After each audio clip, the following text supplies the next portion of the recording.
Welcome to the Hole in the Wall Business Podcast with Bill and James. I'm James Groves, and along with my business partner, Bill Dement, we want to share our journey as small business owners with you. As owners of Hole in the Wall drywall repair, we will attempt to peel back the curtain of owning a small business in the trade service industry and talk about the many adventures of owning a small business. Hey, Bill. James, good morning to you. Good morning. How are you doing today? Good. This month is flying by. I cannot believe we're already almost half the year is getting almost over. Yeah, getting there. I'm sorry, go ahead. No, I was just saying we've had some pretty fun adventures lately. The new organizations, new friends, new people we meet. New friends. A couple of weeks ago, we went to the Coverings show at the convention center as part of GOBA, the Greater Orlando Builders Association, which we recently joined. Great event. Love seeing everything that's available out there. But, always those events, the most special part are the new people you meet. And we met several. And one of them we were really excited to meet. We were aware of the company. We're looking forward to meeting him. And I'm going to let you bring him in. I'm just excited to have him on the podcast today. Absolutely. We had the pleasure of meeting Wes Robbins. And Wes is he's the partner and he's VP for W Robbins Company. So, Wes, thank you for coming. Welcome. Thank you, guys. Great to be here. Yeah, welcome to the show. We are happy to meet you. It's interesting because we're fairly new members of GOBA, the Greater Orlando Builders Association. And frankly, I didn't know we would be a good fit for that organization. And it turns out that we're a perfect fit for that organization. We really didn't know. We hesitated for a long time, and I'm so glad that we've joined now. Yeah. So it's kind of nice because we get to meet a different type of person than we've been meeting before in all of our networking groups. And it was interesting because you were the former president of GOBA. That's correct. Last year. And so when we were being introduced, people, they were like, well, you got to talk to Wes. So we hit it off well. And I want to dig into kind of W Robbins and Company. I want to dig into kind of your past and where things are going. But why don't you just take a minute or two and just kind of catch us up, kind of who you are and what kind of led you down this path. And I want to dig into your existing company. Absolutely. So I kind of grew up into this, industry of construction. My dad was an architect in Atlanta and did some unbelievable work all over the country. In fact, his claim to fame is something that is now almost going extinct, which is shopping malls. Interesting. So my dad won a lot of awards for designing shopping malls all over the country. And we kind of grew up doing that. And my dad built houses on the side as I was growing up, and it was always interesting to see the construction from a piece of paper, and he taught me that from probably the time that I was a kid. Now, I rebelled a little bit, and I decided to go in a different direction when I went to school. However, when I was in school, he did pass away early, unfortunately, and trying to figure out how to pay for college was an interesting feat, and I went back to exactly what I learned from him, and that was how to build houses. So I started my first company when I was in college and used that money on the side to pay for school in itself, and taught me a lot. I was too young to run a company, but I figured it out, was profitable, and got me right into the recession when I graduated school. And then obviously I just kind of ran with construction and then became my life. Yeah, it's funny how necessity becomes a mother of invention, right? So you don't know how to do it, but you figured out how to do it when you're resourceful like that. Yeah, when you got no money to eat, you kind of figure things out. Yeah, absolutely. So you were building homes in Atlanta? My dad would build houses, and then we would sell them or rent them, or we would renovate homes, or kind of whatever he had going. That was my weekend was 6 a.m., wake up, and let's go to work. Wow. And so what brought you to the Central Florida area? Yeah, so that's a little bit of a journey too. So after college, I sold my business there, and then I ended up taking a job with a fraternity brother of mine up in Washington, D.C., and we ended up doing commercial construction there, worked on some really cool projects, including the Gaylord complex right there in Maryland on the other side of the river. Nice. Finished that up. I followed that same fraternity brother up to a position in New York. He took a job with a bigger company up there and ended up pouring concrete for some really cool projects, including, Manhattan. We did a big hotel there, and then we also did the little sister stadium to the U.S. Open complex. So I ran that project, poured all the concrete for it. And then my last project in New York was the St. Joe's athletic facility in Brooklyn. So that was my last project before I moved down here to Central Florida. And then what led you this way? New York is a great place, and I still love to go visit it, but it's not a place for a Southern boy like me. I have to say that. Yeah, I hear that. Cool. So now, what year is it? You're here in Florida. What year is it now? Let's see. I moved down here. It was 2012 when I moved to Florida. Okay, excellent. Yeah. And then, you stayed building this entire time? I did. You did? Well, I took a job. First job that I took was with a company out of Jacksonville. Great company, structural component company called Quick Tie Products. Enjoyed my time there. Like I said, at one point I was running a national sales team and kind of got fed up with the travel, not with the company. And through my relationships that I built at the Greater Orlando Builders Association, I met my now partner, and he needed a succession plan. And he decided that I was a great fit for him and his company. And, we worked out a deal, and that's where I am now. And what's his name? John Rampino. All right, excellent, cool. So let's focus a little bit on the company. Where did they kind of come from, and how did they evolve into kind of where they are now? Yeah, so John and his wife Dawn started the company in 2008. Started as a GB Paint, and then later became GB Construction Services, and now the name of the company is W Robbins Company. When I came on to be partners with them, but yeah, he started as a painting company. Slowly started adding in other scopes like siding. Do a lot of siding work now. And we've since added even more in. So, weather-resistant barriers, soffit fascia and gutters. We do foam accents, shutters, all types of EIFS and things like that. And now we're kind of venturing into in-home sales as well. So we've brought that on. And you, am I mistaken, or do you build new construction, right? We do, yeah. We actually got our first spec home that we are building. It's almost finished and getting ready to go to market over in College Park on Oberlin Avenue. So that's really exciting for us. And we've since taken on a couple of contracts to build for homeowners as well. So we're trying to get into the ADU market, and we've got a couple of contracts to build a couple of ADUs here in Orange County, and then we're looking to expand on that as well. I'm not familiar with that. What does that mean, ADU? ADU is an accessory dwelling unit, and it's a pretty interesting concept that came about a few years ago when they were trying to address the affordable housing crisis that we're all in. And this is basically allowing an existing homeowner, if you have space on your land, to build an additional home. Now, in most cases, they're small, typically 500 square feet to 800 square feet. So they're not large homes, but they make great mother-in-law suites. They make great... Yeah, the granny flats. Yeah, she shed or whatever that is. So. Okay. Yeah, I lived in Vegas, and they call them casitas. Yes, casitas, the exact same thing. Yeah, so basically just making use of space that we have. Us as Americans, we try to... we always seem to want more, right? Everything bigger, bigger, bigger. But I know we get all this space that we can add more without having to add cost. So how large is the company currently? Yeah, so we get about 50 employees right now, and we're operating in 22 counties across Central Florida, and basically all the way up into Ocala, the Palm Coast area down to Palm Bay, over into Sebring, down to Sarasota, and up to Wesley Chapel. So that's kind of the meat of where we are. You really do have a good size footprint. Yeah, and we got a great internal operation. It's based out of Kissimmee over off Osceola Parkway, and then we have a Tampa division that kind of remotes as a satellite. And then, like I said, we're basically covering a lot of ground. As you guys know, it's not easy to drive around this area, but there's a lot happening here. Central Florida is kind of the place to be, and that's where we want to operate. Yeah. So when you focus on because we met you at a networking event, right? So how do you divide your time? Obviously you've got a wife. How do you figure out how to divide your time between family, work, networking? God forbid you actually want to play golf or play sometime. Yeah, it's not easy. I get asked that question a lot, and I remember reading something. Obviously, you guys kind of know my work ethic now, and telling you that I paid for my own college by operating a company on nights and weekends. But I really don't sleep. I've learned as I've gotten a little older that sleep's important, so I figured that part out a little bit better. And I kind of have my cutoff points to where I go to sleep. But I remember a quote when I was growing up, and Arnold Schwarzenegger wrote it, and I'm going to kind of tear it up a little bit because I don't know it word for word. But he said that people want to get 8 hours of sleep every night, and that's 8 more hours a night that I can be better than them.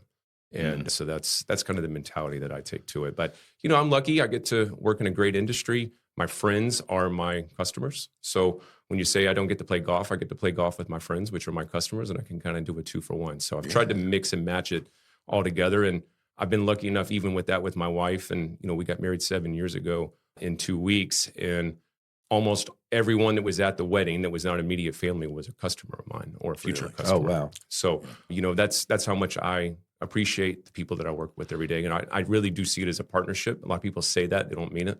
But in my words, whether I'm doing your business or not, we're partners. So you get to kind of work and play at the same time. Absolutely. I try to do it all together. That's cool.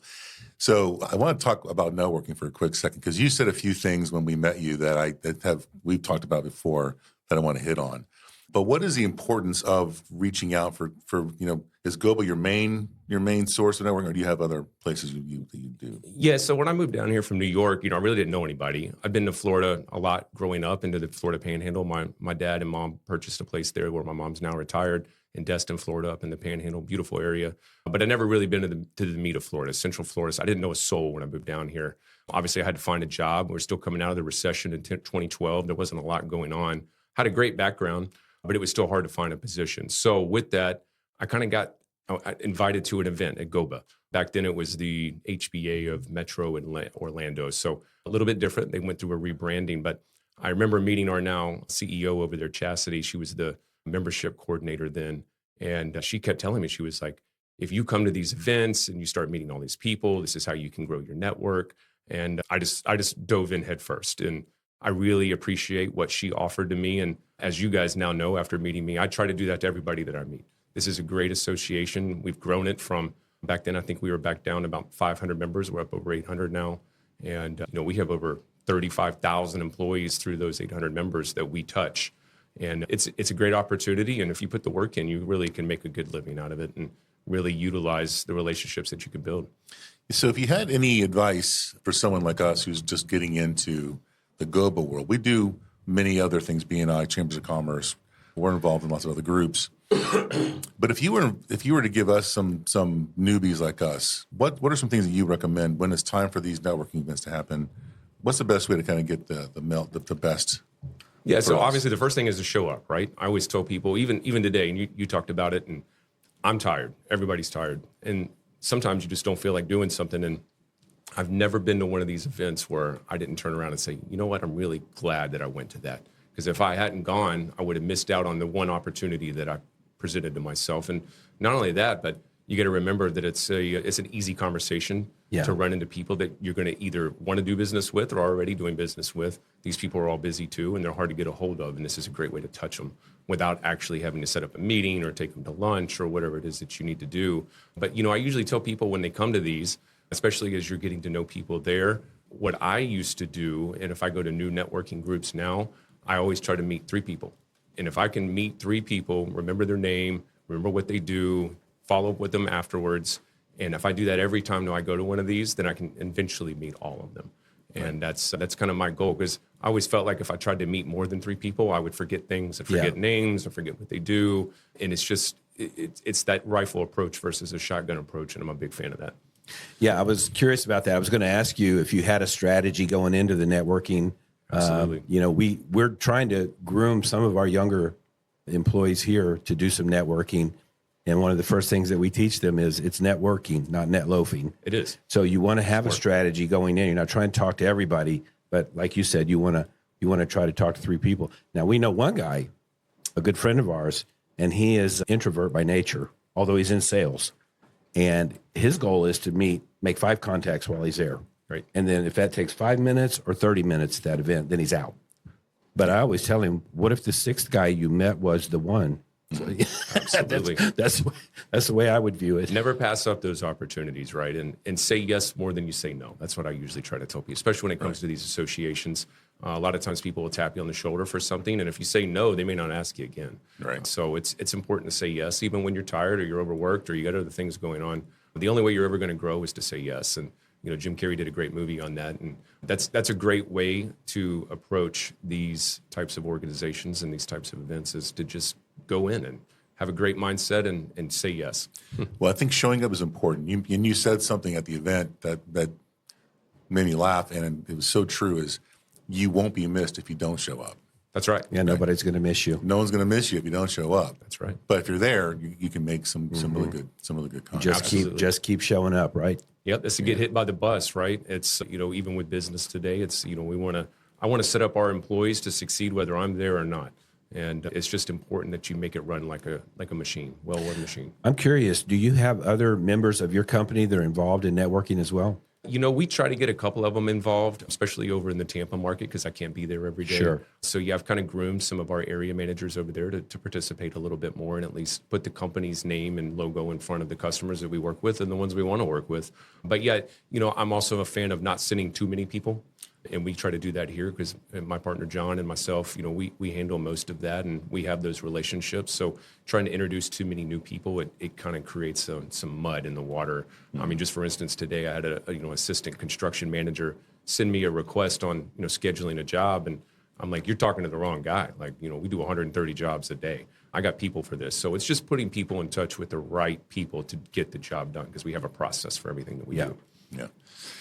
So in the company, do you have a key demo? You service so many different types of customers. What is the type of customer that, like, if I wanted to send you a referral or you're out there fishing for new leads, what does that customer look like? Right. So, right now the majority of our business, 90% of it is new home construction.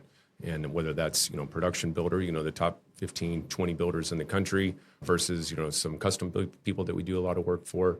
And those are completely different animals. But like I said, that my partner, John, is so good at developing processes. He's former store managers for Best Buy, Home Depot, Lowe's. He really understands the value of process. And that's what I was saying, whether him and I are at the office or not, it runs. And all of our employees work under the same code. So we treat everything as it's a work project. And so we move them through those scheduling, and then ultimately, accounts for payable, receivable, everything is run through specific people, and everybody has a task to complete. Yeah. And so if someone was to give you, so you're saying you work for the big builders, correct, doing the siding, the ethos, all the other paint, everything. Yeah. Okay. Yeah. It just depends on which community, which builder, because, typically, even for the large production builders, they like to have multiple companies to do each trade that they have. And, they're never going to give you 100% of their work for each scope that you cover for them, which is fine. And that's the way it should work. Everybody needs to eat. And there's a lot of friendly competition that gets out there, and that creates for a better, society and economy here in the Central Florida market anyway. But what I appreciate about them is, they'll trade your scopes around. They work with you. What do you list missing here? What do you need more here? And it really creating those relationships with them. Like I said, it all goes back to that. And as long as you have that makes it a lot easier to do the work that we do every day. So if someone came to you and said, hey, we really need someone that does this, but it's not in your offering, is that something you would consider adding on to an offering of yours? Sometimes, or in the case, I'm meeting here with you guys today. If someone called me and said, I got drywall problems, I know a guy that can do that. Instead of me trying to bring on more scopes and adding more operation to what I need to do every day, I would much rather have a wide variety of relationships that I've built with companies like yourselves, or someone calls me and needs a loan. I got friends that do that, and I'm happy to send over a list of 10 contacts and say, hey, call these people. If you're happy with any of them, I would recommend any of them. And that's the way that I've kind of developed those relationships. And a lot of my customers, whether we currently do their work or not, they'll call me and ask me those questions all the time. So I'm the guy that moves people around to make sure that everybody gets a job done every day. And I like to be that resource for people. So you're growing your company through relationships with other companies. Yeah. Yeah, that's great. 100%. Excellent. So what does the future look like? What's the next elevation? What's the next evolution that is of W Robbins? Yeah, so obviously we're bringing on new construction builds that we're doing. Like I said, our goal is to do some spec building, and we're already started doing that. And we're also looking to get into that ADU market, like I was saying. And I think that there's a great niche there for us to kind of carve that out from. Obviously, I know a lot of the builders in the area, if not most of them, and they either are production builders, they build production homes, new communities, or they build custom homes. There's not a whole lot of builders out there building smaller in between. And I feel like that we could do a very good job of that. And I don't think there's a huge demand for it, but the 15 to 20 of those a year, I think that we could very easily bring that on. So that's something we're doing. And then we've also started the W Robbins in-home services. And so basically what that is, we're doing one-day bath remodels. We're partnered up with BCI Acrylics and Bath Planet. And so we're operating one-day bath remodels through that, which has been a new venture for us, as well as we're doing door and window replacement. We're doing outdoor kitchens. Very soon, we're going to do kitchen remodels. We're going to add that into that offering of services. So just being able to have a different line of revenue, right? So as new construction can have its ebbs and flows, and right now we're seeing a little bit of that flow to the bottom. As that slows, we have different lines of revenue to come in, and we can also keep our skilled tradespeople that work for us every day busy. Oh, so important. And these guys know how to do more than hang siding and paint, right? So most of them are, trained or skilled in multiple things. And it's nice to be able to just keep them working every day. It's very important for us to make sure everybody eats. Yeah, I was going to ask, I mean, W-2 to 1099 ratio. So you have in-house people they're part of your staff that do absolutely all those. But then, of course, you do have 1099 crews on the outside. We do. Yeah, and we have great partnerships with those guys. And I would say even most of the guys that are 1099 that work for us as subcontractors, I would bet that we are probably 80% of their annual revenue. Really? Did you know that there are over 140 million homes in the U.S.? 97% of them have walls and ceilings that are built using drywall. The drywall repair industry is simply enormous, valued at over $13 billion a year. We're hole-in-the-wall drywall repair, and for years we have been perfecting the art of repairing drywall, developing and refining our systems, and strengthening our brand. Our business model is simple, scalable, and easy to learn. We believe it's a real game changer. We are successful drywall repair pros who decided to take our repair business to a higher level, growing both our franchise training and support to industry-leading standards. You'll benefit from our vast experience helping your franchise hit the ground running and achieve success quickly. We'll give you access to our marketing team that has created strategic programs designed to get your phone ringing and booking new business fast. Join a fast-growing leader in an exciting dynamic segment of the home service industry by franchising with hole-in-the-wall drywall repair. Start building your own business and securing your own financial future today. So one of the key questions that happens as we're bringing on franchisees is, how do you find the right employee? And for you, it's not just the right employee, but it's also the right crew that you could bring on even for 1099. How do you find, is there just word of mouth? You put ads out in the paper? What's the best way that you're finding to kind of recruit some quality candidates? Usually the best people that come to us as a referral from one of our current employees. And that's a great way and an avenue to bring in new people. And there's a lot of incentive that we give to our employees to do that. And it's nice to kind of bring them in. But yeah, word of mouth around, I constantly get referred employees from other companies in the area that say, oh, this guy is not going to fit with our company, but he may be a great fit for you. And, we're big on that. And that goes back to that relationship thing I was saying. And, traditionally the referrals just from people we know has been good for us too. Absolutely. Just inside our local office, I've got 2 sons. He has a son. Those are direct referrals. And then we have a couple of young men that were referred through a BNI connection, a couple of brothers. Right. We hired one, didn't know. Boy, he turned out to be great. And then 2 years later, his younger brother graduated high school and he was looking for a job. Yeah. Yeah. And I'm big on that too. So, I do the same offering for all my friends. And if I see somebody gets let go from their job, and right now there's a lot of downsizing going on with a lot of the industry locally. And, you can kind of know if this other builder over here is actually growing. So maybe you might be a better fit over here. And I'm happy to make those recommendations. And you'd be surprised, but I bet in the Central Florida area, I've probably helped at least 60 people get jobs. So it kind of help move them around all over the place. Yeah. You're not doing the hiring yourself though, are you? No. Yeah. We have a general manager and she does an excellent job and she kind of sets all that up for us. And then, John or myself will meet with these people as they're getting hired before the final decision's made. But yeah, it's really a great system that we have in place. And, we try to find the best people. We're not perfect. People aren't perfect. And, sometimes you just kind of have to move through them, especially with work labor. It's really hot here. Some people can't stand to work outside. Some can. So you kind of have to get the feel for who's going to do it and who's not. I understand that for sure. Mm-hmm. So Wes, we met you through GOBA, but we're kind of noobs in the GOBA world. And I'm really curious, could we take a little deeper dive into, why we need GOBA, what they're doing for us, and, why is it important to our industry?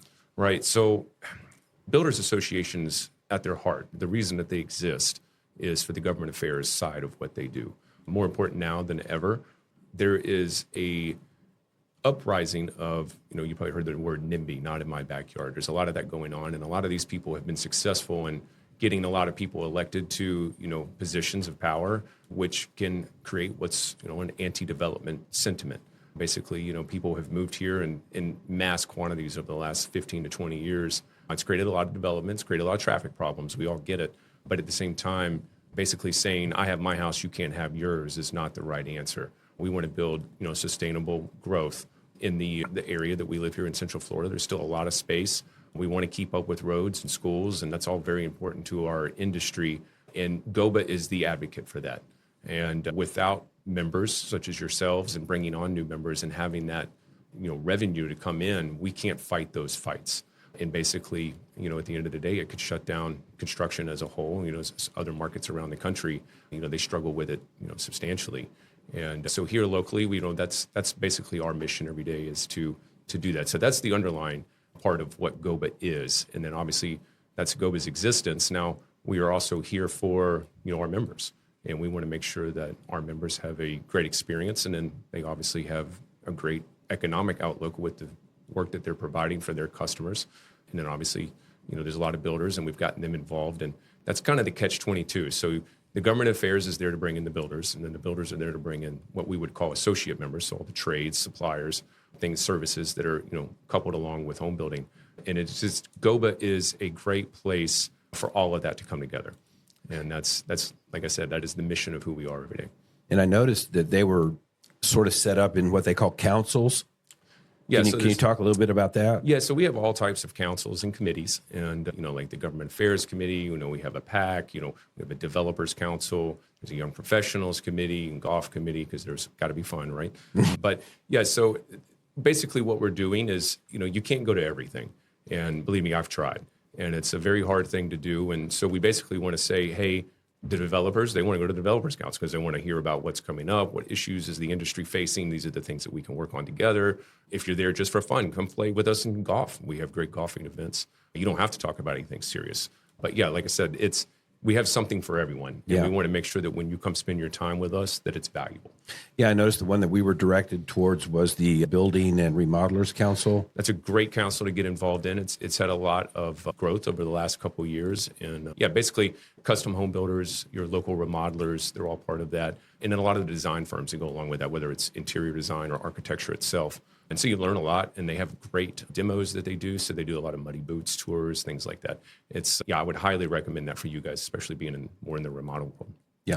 What is because frankly, I didn't think we would qualify to be a member for many years because we're not builders. We're just little drywall repair people.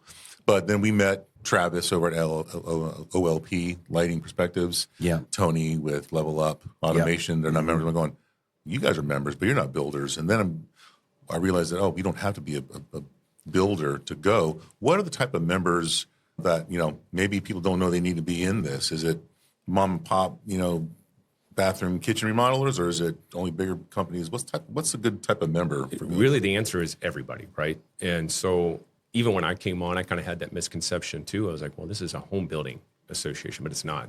There's so many things that go into building a house or remodeling a house, or everything from, the loan that's provided to build the house, the trades to build the house, even the guys that come back to clean the house. There's so many services and products and everything that goes along in it. I mean, it is countless. And people touch home building that don't even know they're touching home building. So yeah, I would say any local company that wants to be more involved, especially the local mom and pop guys, as you suggested, because this is a great way to grow, not only grow your company, but to get your name in front of other people. Even for you guys, I mean, you're not just going after the remodeling business. I mean, everybody at GOBA owns a home, at least one. Yeah. And, they need drywall repair too, right? So you just never know who you're talking to and who needs work done and who they're going to refer you to as well. And we've created a great culture there at GOBA. And I will tell you that we're huge on doing business with members. That's one of our things that we really promote. And then also, we do business with each other. We're a friend group that recommends our friends to other people to do work. And there's no rivalry, right? So even if you have the same industry with multiple companies, it's not like you're out there competing. You're just all in the same group together. That's right. Yeah. Just all one big group, one big happy family. Yep. And I've noticed as we've kind of began to get involved just a little bit, and again, we're just at the very early stages, I've already seen enough benefit to begin sharing that with some of the trades partners that we have to say, well, this might be something for you if you want to get in and meet more people and become more involved. Absolutely. And the biggest thing is, I've seen a lot of people come and go over the years. The ones that don't stay are the ones that don't show up for meetings and they don't see it. They don't see the value. And a lot of people, unfortunately, come in and they think, all right, well, now I'm a member. Where's my business? Like, you got to do business with me now that I'm here. And that's not the way that it works. Like you said, it's networking, and you got to put in the work and you got to develop those relationships. I was talking to a friend of mine that came in. I think he's a member now for about 3 years. And he told me last night that he is just now reaping those benefits of getting business and work with our members 3 years later. So he had to put that time and work in to get that business. But now he has it, and he'll have it for as long as he wants it. I will say we have not had to wait 3 years. Bill met somebody at the very first meeting that is now a recurring customer of ours. Which is great. Actually, I met two guys that sent us work already on the books. Yeah, that's great. Just, I always tell people, just don't have the mindset that it's owed to you, right? So you got to come in and you got to show up, and just like the business that we all do every day, it's not going to come to you. You got to go do the work. And yes, and you should expect that you need to earn it. Right. Yeah, build that trust, build that credibility, that's for sure. Yeah. Well, we always used to say, courtesy comes free, respect comes when you earn it. Yeah. Absolutely. Great saying. So I want to go back to some of the legal stuff like that, because obviously being a part of GOBA, we're now also part of the Florida Builders Association. Correct. And then there's a National Home Builders Association. Yes. Right. Yep. So how closely does GOBA work with these other two organizations? And in state, I'm sure they work together for all the Florida stuff. Yeah, that's right. So we all work together. So you got to think of it as GOBA is what would be considered a local association. And then within every state, there's the locals, and then there's the state association. So in our instance, the Florida Home Builders Association. And then every state is part of the National Home Building Association. And that's, obviously they go to fight our battles on Congress and Capitol Hill up there. But it's great to have the three layers. And I will tell you, GOBA does a great job of participating on, I think we have 23 associations that are locals in the state of Florida. And then I also, with a few other members, participate in the state and the national meetings. So there's a group of us that band together, and, we try to promote what GOBA is, as well as what the state needs at every level. And in fact, we're going up to legislative conference, which is also called LegCon for short, in our national association meetings. Those are coming up in a couple weeks in June. So there's a group of us that will be going up there, and all the leadership delegates will be visiting with our senators and representatives from the state of Florida, and it'll be a great time. It usually is a great time to get everybody together and really understand what's going on around the country, not just in our state or locally here in Central Florida. Is there a hot topic, a couple items that are really kind of on the top of we got to get this changed, we got to make this happen, that you guys are working on? Yeah, the big things are always, we're always working against impact fees. There's a lot of red tape that still exists, and it's only getting worse, right? So we just try to limit that. I don't think that there's any home builder in the world that says we don't want good schools or good roads, but we do have to figure out a way to pay for that. And taxing the way that they are, basically it's just a tax on the home buyer itself. And it's creating a real bad affordability problem that we're now seeing not only across the state of Florida, but really across the United States. And it's kind of an epidemic of overtaxation on the home buyer. We need to figure out a better way to do that. Now, granted, it still has to be accomplished. So there's a big group of us that get together, and we try to talk that through. And obviously meeting with our legislators, that's something that we promote all the time. And I think that a lot of them see that, and that's one of the things that we really work strongly to try to bring back to fruition, because we've got to build houses for less money so that we can get more people into homes.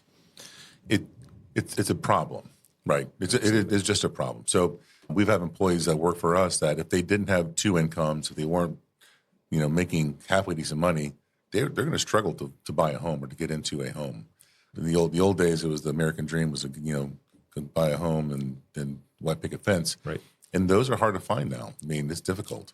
Like I said, yeah, it's becoming a bigger and bigger problem. I mean, I remember my mom and dad bought our first home in Atlanta for $35,000 in 1972. And, while those days are long gone, Sure.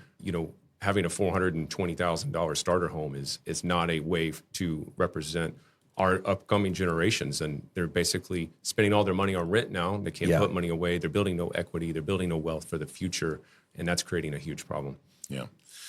And I guess the myth would be that the builders are out there just trying to gouge, but it's really not the builders' faults. Right. Yeah. At this point, I haven't seen the recent numbers, but I will tell you that probably 40 to 45% of a new home construction price now is built in. It's built in impact fees and platinum fees and everything else. Yeah. Wow. Well, as we kind of wind down, I kind of want to just end on maybe just a learning positive note. If you can think back in your world, if you were to give a small piece of advice, not networking like we talked about GOBA earlier, but a small piece of advice, like someone who's thinking about starting their own business, somebody who's maybe in business but struggling, wanting to get to that next tier, do you have any just words of wisdom that would just kind of maybe resonate with somebody that's trying to elevate? Yeah, the biggest things that I try to do every day is stay positive, right? So things can get rough, things can get really bad, but as long as you keep a positive mindset, I've always believed that in the end, if you do right by other people and do right by your employees, that good things will happen and you will eventually reach the outcomes that you're trying to get to. And the other one is just stay the course. Yeah. Got to stay the course. Important stuff. Yeah, good word. Thank you for that. Yeah. Tell us if someone wants to get a hold of W Robbins, they want to get a hold of what your company does. What's the best way to do that? You can find me on LinkedIn. I do check that one often. I'm not a big social media guy myself, but I do check on my LinkedIn and respond to everybody there. So you can find me at Wesley Robbins on LinkedIn. You can also go right to our website. That's www.w-robbins.com. Excellent. Wonderful. Yeah. Well, very good. Wes, thank you so much for showing up again. Yeah, this thanks was for great. taking the time coming out. I can't wait to see you at events, and we'll do more of these on the road. Yeah, looking forward to it, guys, and we'll see you at the next event. Absolutely. Sounds great. Thank you, everyone, for listening. We'd like to thank you for listening to the Hole in the Wall Business Podcast with Bill and James. We'd love for you to join our Facebook group and keep the conversation going. If you'd like to learn more about us and our business, check us out at holeinthewall.com. If you'd like to learn more about how to start a Hole in the Wall franchise, go to holeinthewallfranchising.com.